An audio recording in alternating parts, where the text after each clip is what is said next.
Which South African players has recently announced his retirement from test cricket. हाल ही में दक्षिण अफ्रीका के किस खिलाड़ी ने टेस्ट क्रिकेट से संन्यास लेने की घोषणा कर दी है? तो Faf du Plessis. Former South African captain Faf du Plessis has announced his retirement from test cricket.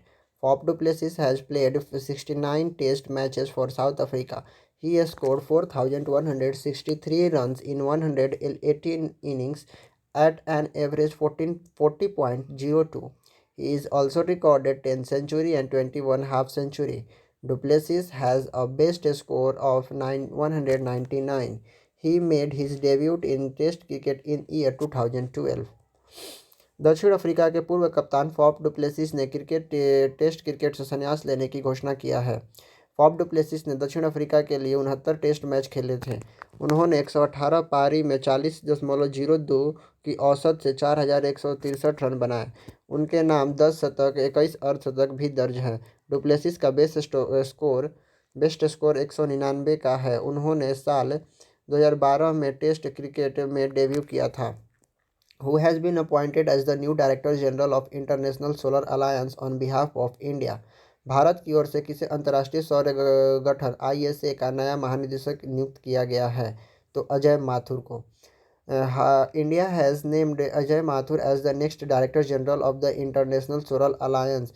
He will replace Upendra Tripathi, who has served as the Director General since 2017. The term of Director General is 4 years. Ajay Mathur is currently the head of the Energy and Research Institute based in New Delhi.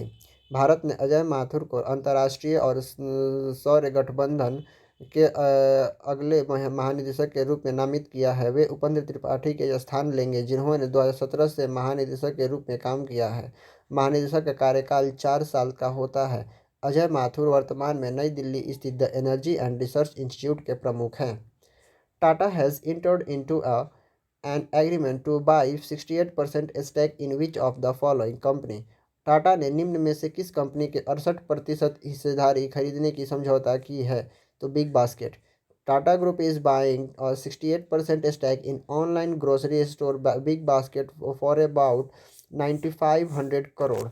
The group is making this acquisition in an effort to expand into the fast-growing e-business segment in India. Big Basket came into existence in year 2011.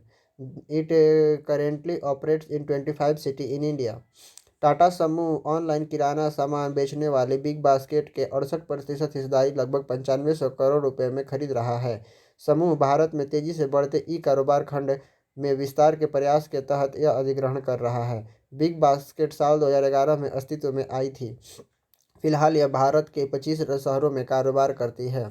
Recently 6 elephant died due to the haemorrhage septicaemia in Karlpat Wildlife Sanctuary in Kalhande district of which district? Asia पर्यावरण परिवर्तन पुरस्कार यहाँ पे हो जाएगा कि हाल ही में 6 हाथियों ने, जो कि हेमरेज स्पेक्टिसिया के कारण कलपट वाइल्ड लाइफ सेंचुरी में, जो कि कल्हांडी डिस्ट्रिक्ट में है, वहाँ पे 6 हाथियों ने की मृत्यु हो गई है। और कल्हांडी डिस्ट्रिक्ट किस राज्य में पड़ता है? तो ये उड़ीसा में पड़ता है। Recently 6 elephant died due to the hemorrhage septicemia at Kalpat district, Kalpat Wildlife Sanctuary in Kalhandi district of Odisha. The disease infected animals that comes into the contact by with contaminated water or soil by an infectious bacterium called Pasteurella multocida. In this disease, the respiratory system and lungs of the animals are affected, due to which pneumonia can occur. हाल ही में उड़ीसा के कल्हांडी जिले में स्थित करलापट वन्यजीव अभयारण्य में haemorrhage एस्पेटेसेमिया के कारण 6 हाथियों की मृत्यु हो गई थी। यह बीमारी उन जानवरों को संक्रमित करता है जो पार्सेला मल्टोसीडा नामक एक संक्रामक बैक्टीरिया द्वारा दूषित जल या मिट्टी के संपर्क में आते हैं। इस बीमारी में जानवरों के श्वसन तंत्र और फेफड़े प्रभावित होते हैं, जिनके कारण निमोनिया हो सकता है। Which former governor of Bihar and Jharkhand has died at the age of 88? Bihar एवं झारखंड के किस राज्यपाल का 18 वर्ष की उम्र में निधन हो गया है? एम रामा जोश। A former governor of Bihar and Jharkhand, M. Rama Jois, died on 16 February 2011 after a long illness. He also served as the Chief Justice of Punjab and Haryana High Court. M. Rama Jois was awarded as an honorary degree of Doctor of Law by Keumpu University. He was associated with the Rashtriya Swamsevak Sangh from the beginning. Bihar और झारखंड के पूर्व राज्यपाल M Ram Joy's का लंबी उम्र के बाद 16 फरवरी 2021 को निधन हो गया है। उन्होंने पंजाब और हरियाणा उच्च न्यायालय के मुख्य न्यायाधीश के रूप में भी काम किया था। केम्पू विश्वविद्यालय के ने एम राम जोइस को डॉक्टर ऑफ लॉ की मानद उपाधि से सम्मानित किया था। वे शुरू से ही राष्ट्रीय स्वयंसेवक से जुड़े हुए थे। Recently who has been removed from the post of lieutenant governor of Puducherry. हाल ही में किसे पुडुचेरी के उपराज्यपाल पद से हटा दिया गया है? तो Kiran Bedi. Kiran Bedi has been removed from the post lieutenant governor of Puducherry on 16 February 2021. He has been placed Telangana Governor Tamilisai Sundararajan has been given the additional charge. Kiran Bedi was appointed Lieutenant Governor on 26 May 2016. Kiran Bedi को 16 फरवरी 2021 में पुडुचेरी का उपराज्यपाल पद से हटा दिया गया है। उनकी जगह तेलंगाना के राज्यपाल तमिलिसाई सुंदरराजन को अतिरिक्त प्रभार दिया गया है। किरण बेदी को 29 मई 2016 को उपराज्यपाल नियुक्त किया गया था। Which state government has decided to establish the Covid warriors memorial in state? किस राज्य सरकार ने राज्य में कोविड वॉरियर्स मेमोरियल स्थापित करने का निर्णय लिया है? तो उड़ीसा।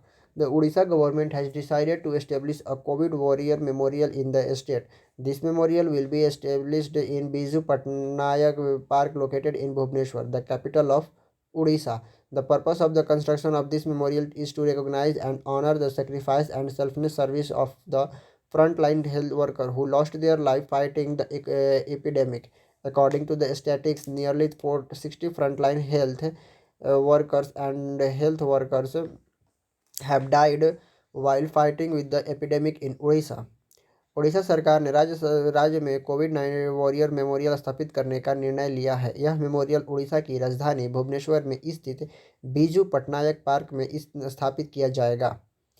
इस मेमोरियल में निर्माण का उद्देश्य उन फ्रंटलाइन स्वास्थ्य कार्यकर्ताओं के बलिदान और निस्वार्थ सेवा को पहचान प्रदान करना है और उन्हें सम्मानित करना है जिन्होंने महामारी से लड़ते हुए अपनी जान गंवा दी है। आंकड़ों की माने तो उड़ीसा में अब तक महामारी से मुकाबला करते हुए लगभग 60 फ्रंटलाइन स्वास्थ्यकर्मी कार्यकर्ताओं और स्वास्थ्य कर्मचारियों की मृत्यु हो गई है।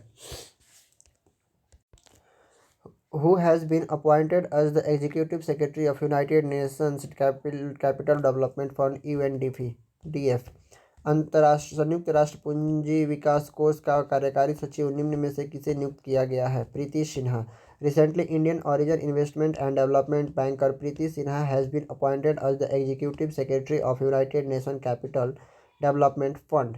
Preeti Sinha replaced the Judith Carl in the organization, who retired in February after the completing her 30 years tenure at the United Nations Capital Development Fund. The United Nations Capital Development Fund UNCDF is the United Nations Capital Investment Agency of underdeveloped country for underdeveloped country. हाल ही में भारतीय मूल के निवेश और development banker Preeti Sinha को संयुक्त राष्ट्र पूंजी विकास कोष का कार्यकारी सचिव के रूप में नियुक्त किया गया है. प्रीति सिन्हा ने संगठन के जूडिथ कार्ल का स्थान लिया है, जो कि संयुक्त राष्ट्र पूंजी विकास कोष में अपना 30 वर्ष का कार्यकाल पूरा करने के बाद फरवरी में सेवानिवृत्त हुई थी. संयुक्त राष्ट्र पूंजी विकास कोष UNDF अल्प विकसित देशों के लिए संयुक्त राष्ट्र पूंजी की निवेश एजेंसी है. Which union minister recently launch an ई-छावनी पोर्टल? किस केंद्रीय मंत्री ने हाल ही में ई-छावनी पोर्टल की शुरुआत की है? तो राजनाथ सिंह ने. The union defence minister Rajnath Singh launched the e-छावनी portal. On this occasion, he said that the residents of the cantonment areas of areas can register their complaints about the problem on this portal. The defense minister said that the objective of the e-contaminant project is to provide the online municipal service to more than 20 lakh citizens in 62 cantonment board. केंद्रीय रक्षा मंत्री राजनाथ सिंह ने ई छावनी portal की शुरुआत की है। इस अवसर पर उन्होंने कहा कि छावनी क्षेत्रों के निवासी नागरिक समस्याओं के बारे में अपनी शिकायतें इस पोर्टल पर दर्ज कर सकते हैं। रक्षा मंत्री ने कहा कि ई छावनी परियोजना का उद्देश्य 62 छावनी बोर्डों में 20 लाख से अधिक नागरिकों को ऑनलाइन नगरपालिका सेवाएं प्रदान करना है। Who among the following has been conferred with the Hall of Fame at 20th Award of Indian Television Academy? भारतीय टेलीविजन एकेडमी में 20वें पुरस्कार से निम्न में से किसे हॉल ऑफ फेम का पुरस्कार प्रदान किया गया? Ekta Kapoor. Ekta Kapoor has been awarded the Hall of Fame Award 20th Award of the Indian Television Academy. He has provided his content on the television, Bollywood, OTT everywhere. Ekta Kapoor was born 19 June 1995. He is an Indian television producer, film producer and director. He launched Alt Biology in 2017. He was awarded the Padma Shri Award in 2020. भारतीय television academy के 20वें पुरस्कार में एकता कपूर को hall of fame award प्रदान किया गया है। उन्होंने टेलीविज़न, बॉलीवुड, ओटीटी हर जगह पर अपने कंटेंट का प्रोवाइड कराया है। एकता कपूर का जन्म 19 जून 1975 में हुआ था। वे एक भारतीय टेलीविज़न प्रोड्यूसर, फिल्म प्रोड्यूसर और डायरेक्टर है।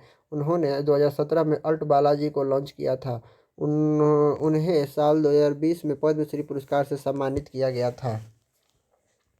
Which Union Minister launched the commercial jute seed distribution scheme on 15th February 2021? किस केंद्रीय मंत्री ने 15 फरवरी 2021 को वाणिज्यिक जूट बीज वितरण परियोजना शुरू की है? Smriti Irani. Union Textile Minister Smriti Irani has launched the commercial jute seed distribution scheme on 15 February 2021. The commercial jute seed distribution scheme was launched after a memorandum of understanding between the Jute Corporation of India and the National Seed Corporation. Launching the scheme, the Union Minister said that the central government has also increased the minimum support price for jute to help the jute farmers in the country.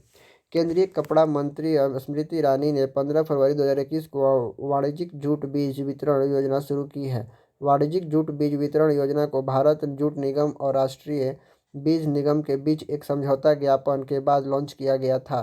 केंद्रीय मंत्री ने इस योजना को launch करते हुए कहा कि केंद्र सरकार ने देश में जूट के किसानों की मदद के लिए जूट के लिए न्यूनतम समर्थन मूल्य बढ़ाया है। Which country has recently approved the flying hybrid car produced by the Terrafugia Transition? हाल ही में किस देश ने टेराफ्यूगिया ट्रांजिशन द्वारा तैयार उड़ने वाली हाइब्रिड कार को मंजूरी प्रदान कर दी गई है? तो America. The Federal Aviation Administration under the U.S. Department of Transportation commissioned a hybrid ground-air vehicles designed by the Terrafugia Transition for 160 km. The permitted to fly at the speed of per hour. With this, it was become the world's first flying car. Permission to fly the vehicles prepared by the Terrafugia has been given to only to the pilots and the flight schools. The car is capable of defending the air traffic from the bad weather and restricted airspace. America परिवहन विभाग के अंतर्गत आने वाले federal aviation administration ने टेराफ्यूगिया transition द्वारा तैयार hybrid ground air vehicles को 160 किलोमीटर प्रति घंटा की रफ्तार से उड़ान भरने की अनुमति दे दी है। इसी के साथ ये दुनिया की पहला उड़ने वाली कार बन गई है। टेराफ्यूगिया द्वारा तैयार इस व्हीकल को उड़ाने की अनुमति अभी सिर्फ पायलटों और फ्लाइट स्कूलों को दी गई है। ये कार हवा में ट्रैफिक, खराब मौसम और प्रतिबंध एयरस्पेस से बचाव करने में सक्षम है। Thank you.